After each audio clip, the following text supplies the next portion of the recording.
Es parte de un proyecto de transformación de las bases de la organización social en nuestro país, ¿no?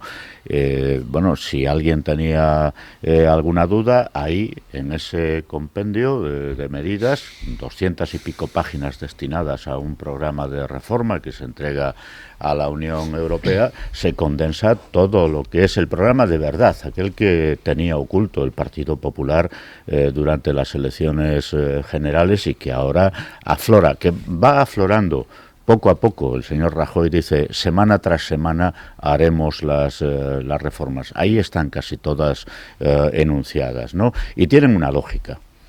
Tienen una lógica que es la búsqueda de una posición competitiva en nuestro país a través de la devaluación del coste del factor trabajo, con una ingente transferencia de rentas de la inmensa mayoría de la población, sobre todo la población asalariada o quien vive de una pensión, hacia el excedente empresarial. Para eso se necesita conseguir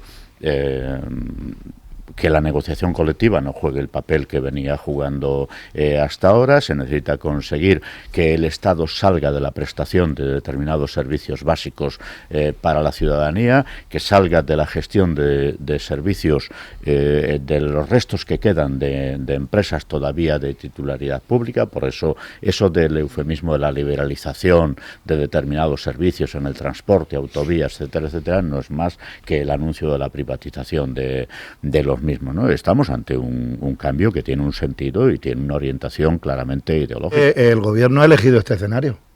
Es el gobierno que deliberadamente elige este escenario.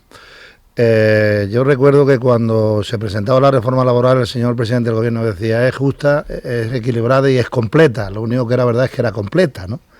Y esta palabra completa se puede utilizar en relación con las iniciativas del gobierno. Quieren hacer una modificación radical y completa del modelo de convivencia social y económico de nuestro país. Yo creo sinceramente que estamos ante una revolución ultraliberal. Probablemente pretendan conmemorar que precisamente en este año se cumple la culminación del segundo mandato de la señora Thatcher, que fue cuando se recrudeció a límites increíbles la ofensiva antisindical, etcétera. Y en este sentido yo quería hacer una reflexión. Cualquiera que conozca el movimiento sindical en este momento podrá comprobar cómo las Trade Union, el sindicato británico, sigue siendo el segundo sindicato más poderoso en número de afiliados de Europa después de la DGB. De manera tal que quien padeció aquello, la ofensiva fue contra los sindicatos también, ¿no?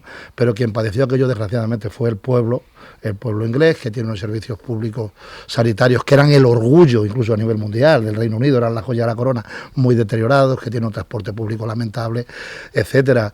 Y efectivamente estamos ante un conflicto democrático de posiciones, de fondo, en el cual nosotros desde luego vamos a cumplir con la función que la Constitución, que los trabajadores no. Nosotros hemos hecho primero una oferta sincera, además, porque sabemos que estamos viviendo en nuestro país una situación excepcional que exige medidas extraordinarias para salir de la misma, ¿no?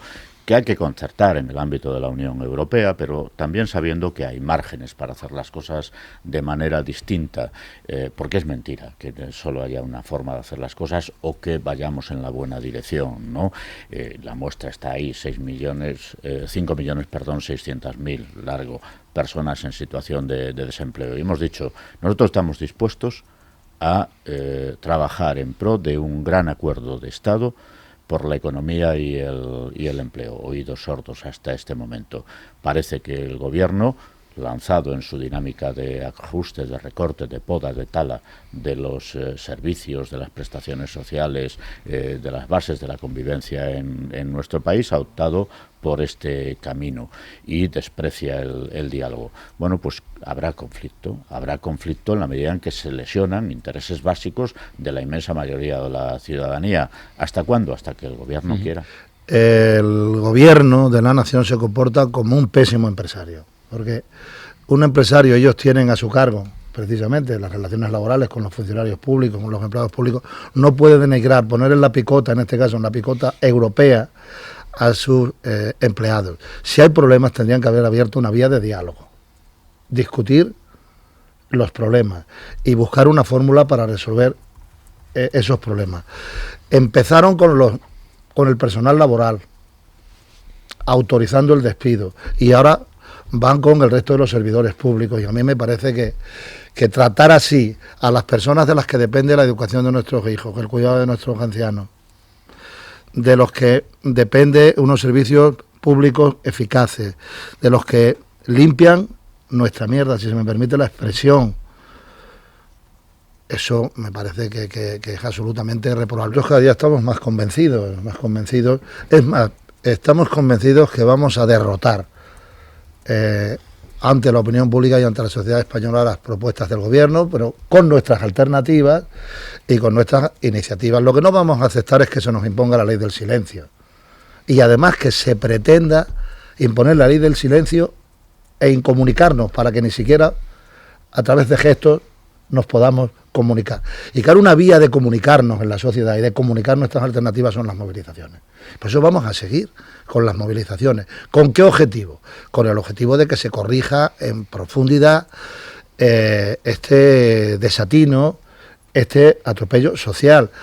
Yo creo que ha penetrado y yo creo que penetrará cada día con más profundidad hasta qué punto estas políticas no son para combatir la recesión, sino que estas políticas significan un aprovechamiento inmoral del impacto de la recesión, de la incertidumbre, de la angustia de la gente para imponer pues un paquete, una agenda ultraliberal en lo social y en lo económico y ultraconservadora en materia de derechos civiles que altera el modelo de Estado social y democrático que consagra la Constitución española.